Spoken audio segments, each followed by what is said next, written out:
Oh, there's one.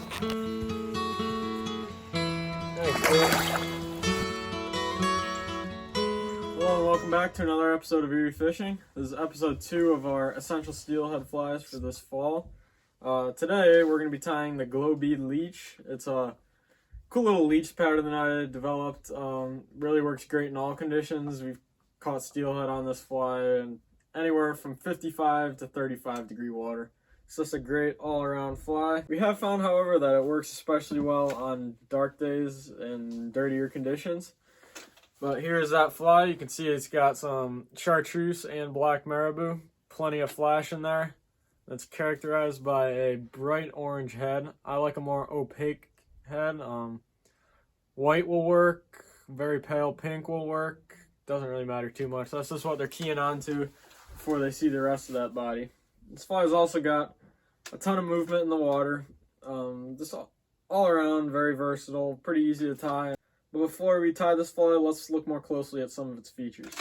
Okay, here's the Glo-bead Leech. You can see on the very outside it's got some dark rainbow flash, a dubbing neck, just some black and purple dubbing, and obviously the very large orange head here. Then we've got some black marabou and chartreuse marabou for the body. Then if you look closely under the marabou on here, you can see it's got a little bit of chartreuse chenille. That just is used as a body, as a filler, just so that you have something for the marabou to go right up against. Alright, enough talking about this fly, let's get to tying it. So we're going to start with a pretty short shank, 20 to 25 millimeters. We've got a very large orange bead on here. I like a more opaque, more pale bead. Stands out in darker water a little bit more. Take our black thread and just get a good underwrapping on the shank of the hook. Okay, once I got that underwrapping, I'm going to just add some glue onto the shank. And then I'm going to try to push a lot of that glue up under the bead along the shank of the hook there, just to get some more security on the bead there. Take our intruder wire. This is a pretty long streamer. You're going to want probably 5-6 inches of it. Once you've got it trimmed, push it right up against the bead. Tie that wire down using tight, secure wraps. Okay, once you've got a few wraps to secure it, add some glue. And then do a few more wraps. That wire is not going anywhere. Alright, we've got the wire and the bead secure and the shank all wrapped up. Now let's start getting some feathers on this fly. Okay, we're going to use just a short length of chartreuse, just like medium chenille, just to go about halfway up the shank, just to have something behind that marabou. If I started wrapping the marabou right now, I'd have a huge neck, and I don't really want that. I want the marabou to be up tight to the bead, so I'm going to use this kind of as a filler in the back. And when it's in the water and all the marabou is matted down, you can see the chartreuse chenille. It does kind of stand out like an egg might. So let's wrap this in. Pluck off some fibers to expose some of that thread. Okay, again, we're going to do tight wraps with this chenille. About halfway up the shank of the fly. Now we've got an underwrapping of some chenille to add some body to the fly. I'm going to go with a layer of flash. Doesn't really matter what color, just you want a nice tinsel flash, nice and wavy, lots of movement. I'm going to use this kind of dark rainbow color. You don't need a ton to get started, maybe just a dozen, 15 strands, because the marabou is going to be covering most of it. I'm going to do some on top, as well as on the bottom of the fly. Now, let's go with some chartreuse marabou. This is going to go under the black marabou. Okay, as you tie in this chartreuse marabou feather, make sure you're leaving yourself plenty of room for the black feather. That's going to need to go in front of the chartreuse. It's going to be the main mass of the fly, and it gives the fly the most character as far as color goes. Most characters. I was just saying. Okay, wrap just enough marabou to cover up that flash while leaving yourself plenty of room for the black.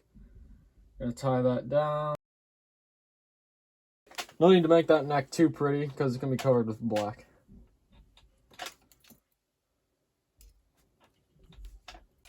Okay, now for the black marabou. Really quickly, I just want to mention that you don't have to use chartreuse marabou here in the back. You can use black just to have a solid black fly, or you can use a hot pink or a hot orange. I'm choosing a feather with very long fibers, so you can go all the way back to the end of the intruder wire.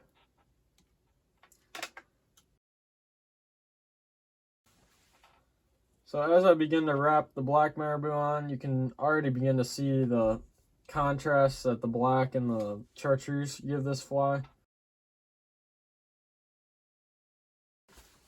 Okay, that seems to be nice and full. Let's tie it off.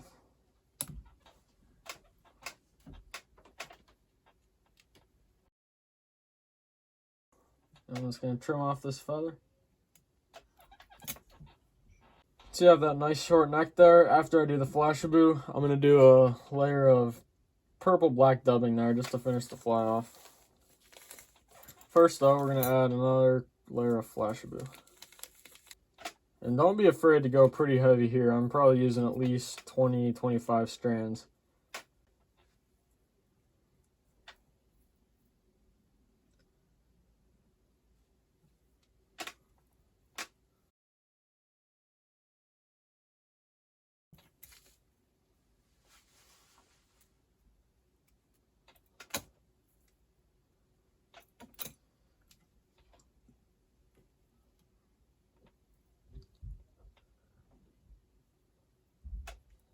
Our flash is on. Let's finish with some dubbing. Just going to use a black purple ice dub here. And you can be pretty sparing with this.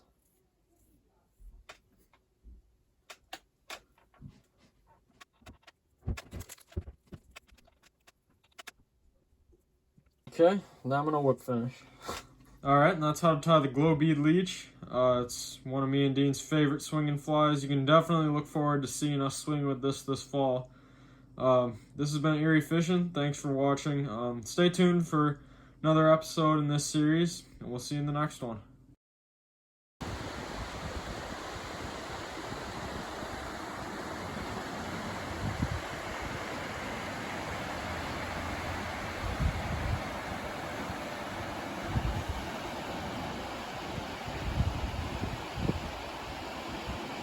Hello and welcome back. Get out! Hello and welcome back to... I can't even see the fly. Hey, get out! A good under wrapping. What is a marabou? A feather? It's one big one. Okay, go.